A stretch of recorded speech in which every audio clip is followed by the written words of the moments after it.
They go super slow or they go fast. Okay, just stop the video right now and go order 2 or 4 of these cars. Get the bigger track too, because it's well worth it. And you will not regret it. They're awesome little cars.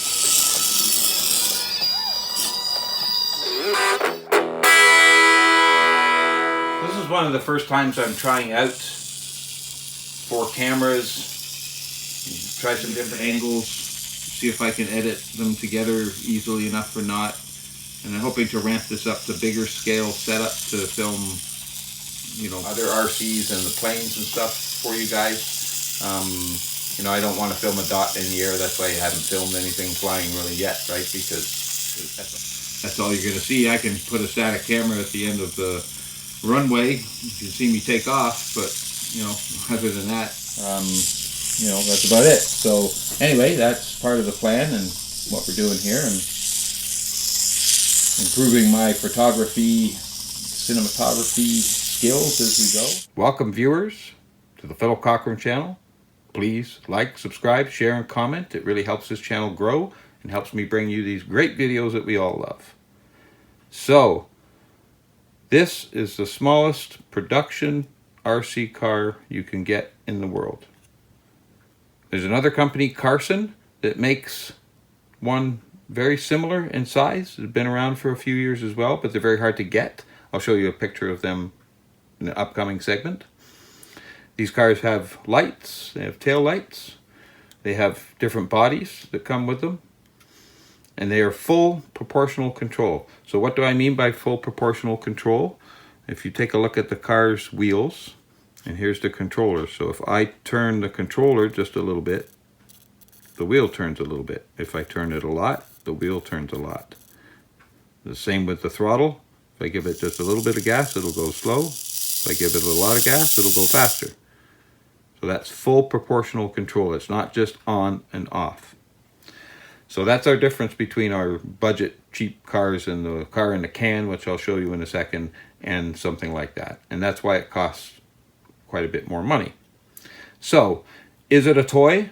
Yes, it's a toy. Kids could have this, right? But they need to be careful with it, and they need to drive it in clean places. Who's it designed for? I think it's kind of meant for, you know, both people, because this company, I think, really shouts out to the professional, you know, RC enthusiasts, to the older person, especially with the cost of the cars and so forth. So there's a very wide range of choices and colors available now. They've been out for a few years now, and I'll show you those in the upcoming segment. And so here's what you get in the box. As you see, we're on one of the turbo racing racetracks that came with it, and I'll show you that in the upcoming segment as well. It came in a box too, folks. So these ones came in several different colors. You get the controller. The car is ready-made in the box. You just have to charge it up. You get some instructions. And then this was a very nice feature, and I thought, again, a shout out to kind of professional RC people and modders there. They included 2 clear bodies to be able to paint to your own liking. So you can see that's what it looks like when it's off the car. So that's really nice, because then you could customize your car, and as you can see, just the difference between those two. It's kind of like a very bright orange Mini, and then we got this gray one with some nice racing stripes. The body just kind of pops off these cars. Just gonna be a little careful, and you can see underneath. You see the little lights. You see the batteries, like the biggest part of the car. And as far as that goes, these batteries are actually very common. So even though it's soldered onto the car and stuff, if the battery failed, you could just replace this for a few dollars and solder a new one back on, and you'd be back in business. So let's see if we can, we'll zoom in here, how good our camera can get. I got the wrong car. It's this controller. Sorry. they're bound to different ones there. Orange. So you can see the wheels move stuff.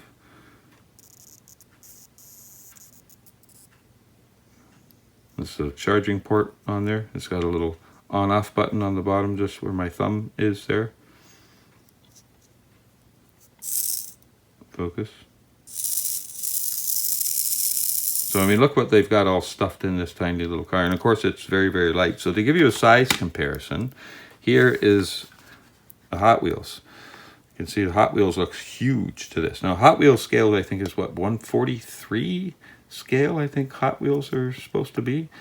You know, this car's tiny compared to that. Now, the Mini in general was a smaller car than the Mustang, but actually the modern Mini, if you're familiar with it, you know, it is not a very small car. It's nowhere near what the old original Mini used to be. But, you know, you kind of tell the proportion. And no, I don't want to take this out of the package because this is a replica of my real Mustang, and it's kind of like a collector's edition Hot Wheels. So, but there's a size difference. So I'm sure there's going to be Hot Wheels that have smaller wheelbases and stuff like that, right? And, you know, this one being all metal and these cars being plastic, that would be a little bit too much weight, you know, but there's lots of other cars, little cars that you could make to mod onto these things. So what else? You know, the car's ready-made out of the box. You just have to give it a little bit of charge. I think the controller's got, it's one of these weird controllers that kind of comes in two halves, right? So kind of it can ship a little bit smaller like that. And your batteries are like in this portion here, and it's like slides together like that, right? It's kind of neat. It's a good little controller. It's small enough for kids to use, but as you see, for full-size adult hands, it's not too small for me to use. It's quite comfortable. You've got full digital proportion trims and stuff on this, just like a real car or a bigger car would have too. So you can check the dual rate and the steering trims and the throttle trims and stuff like that to adjust to your driving style and so forth. So for a kid, you might want to turn down the steering trim so when you turn the wheels, it's not turning so far like that and won't turn such a tight corner, right? Or maybe they want full proportion in the steering. So what else is there to say about these things other than they're awesome?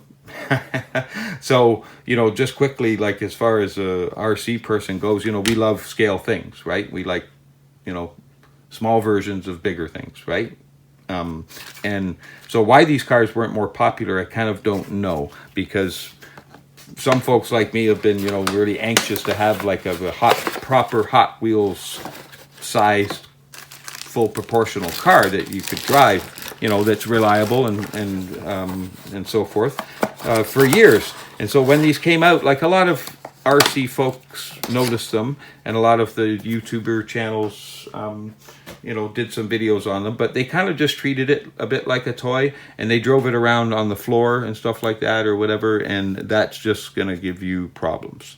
So the only thing negative about these cars are the actual size of them. So because the wheels are so tiny, it literally only takes like a grain of salt stuck on that wheel, you know, or big dust or something like that, but something like a grain of salt stuck on that wheel, and when it's driving, especially on like a smooth plasticky surface, it just won't turn because the wheel's like, you know, it's not gripping the surface. It doesn't take these, they are little proper little rubber pieces on these wheels, so stuff will stick to them, right? So hence the kind of importance of a track. Now, you don't have to have this material of a track, but you want to have something similar to it that you can keep nice and clean, that you drive your cars on. Because even just, I mean, I can wipe down my desk and then drive the cars on there, and it's still amazing what dust is left from wiping it down, you know. You know, obviously something, you know, like hairs and things like that, it wouldn't take much of a, you know, dog hair or something like that, you know, to get caught up in these little tiny wheels. So they, you know, in that sense, it's maybe not the greatest thing for a kid, you know, because, you know, it has to be, you know, used in this kind of environment, right? You know, in a super clean kind of tabletop thing. You definitely can't take this outside or really drive it on anything rough at all. It has no suspension. It just can't handle it. So, but if you keep it in those conditions and like this, you drive it around for many, many years, I would think, and enjoy the car. I've had it for a year. I haven't really used it that much, really only a few times, but it's had a lot of use on it. It's a great way to just relax and take a break for a minute, especially sitting at your desk. You can just drive around for a minute and take your concentration away, have a little bit of fun. It's kind of, really nice to look at and so forth like that as well. I just think it's, they're just amazing. And when they came out last year, I was on a video hiatus, but I really wanted to break that hiatus to make a video of these because I thought that they were worth it.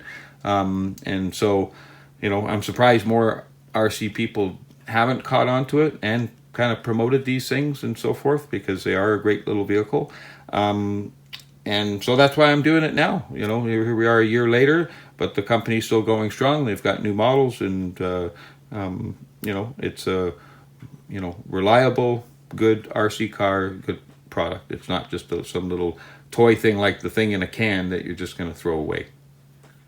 So just a little cleaning tip there. I don't always have this track out when I'm driving it around. I sometimes just drive it around on my desk, and the wheels can get dirty pretty fast, right? So you can just turn the throttle on and put a little tiny rag on the wheels to get the dust off, and you can brush the front ones. You really want them to be nice and clean. So if you have any issues with the car not driving properly or not turning properly or anything, check your wheels, give them a little clean off, and more than likely that's going to be the issue. Okay, so here's the cheapest RC car that you can get. Your car in a can, so to speak. You got different options and colors and things like that, but it's all the same car, just a different body on it, some little pylons and stuff. The problem is the control on these things. It's very difficult to drive this car in just an oval, even for an adult, let alone for a child to do it. But it does work. They go actually quite fast for the size that they are, but they're $15, so you get what you pay for.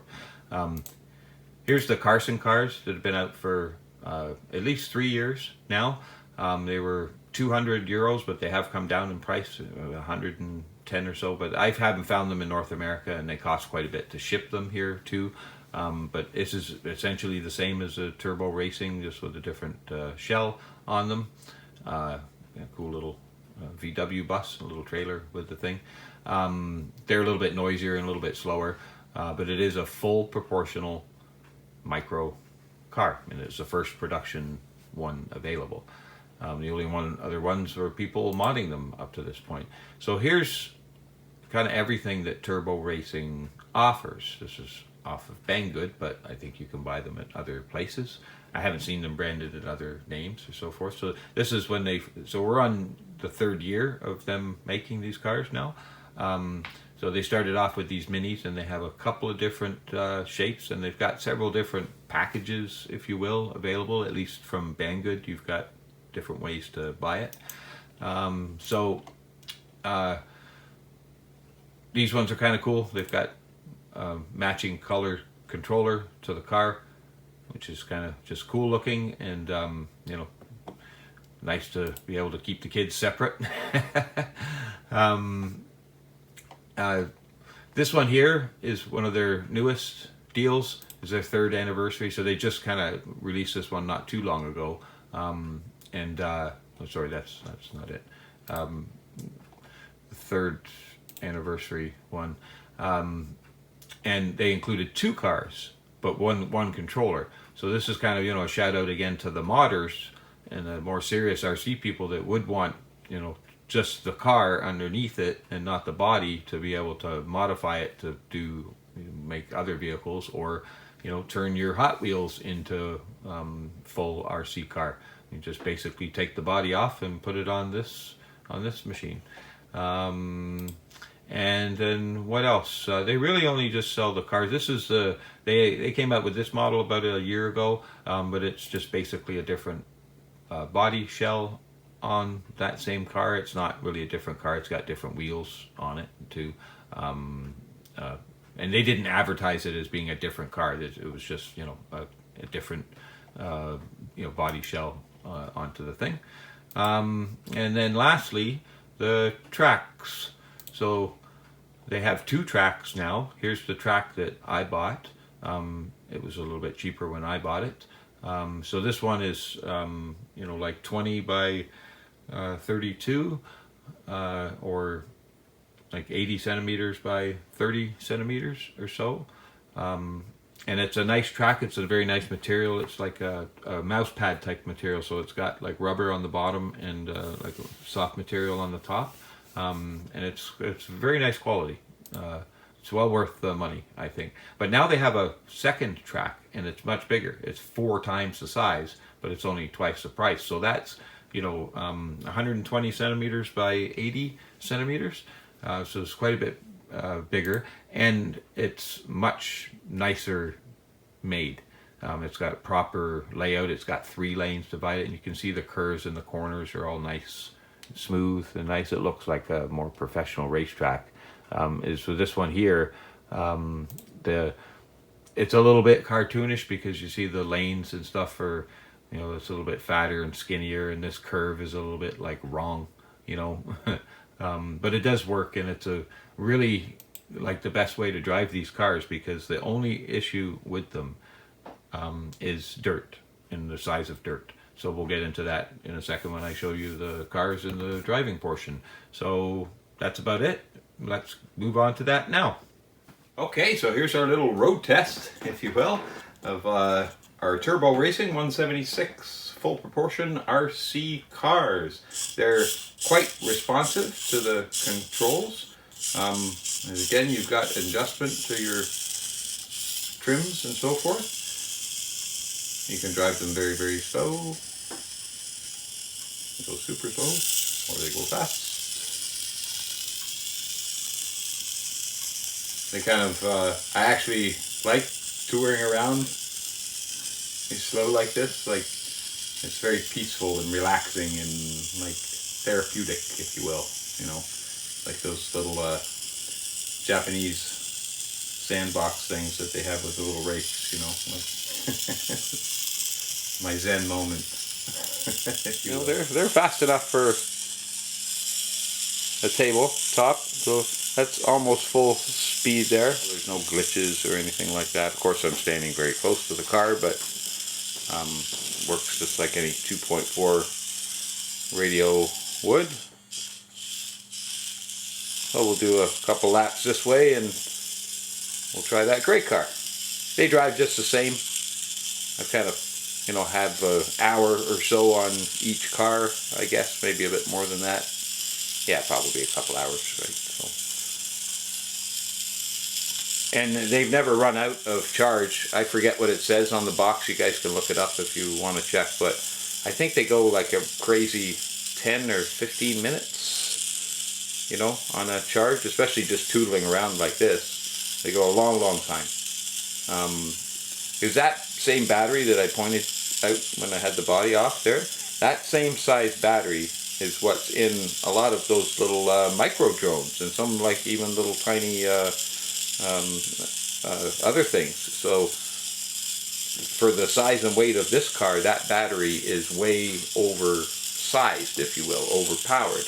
But it is a proper 1-cell 3.7 volt lithium polymer battery. So it's very, very common, and it's very, very easy to replace it. Like, it's very well built, and you could drive around like this for years on this car.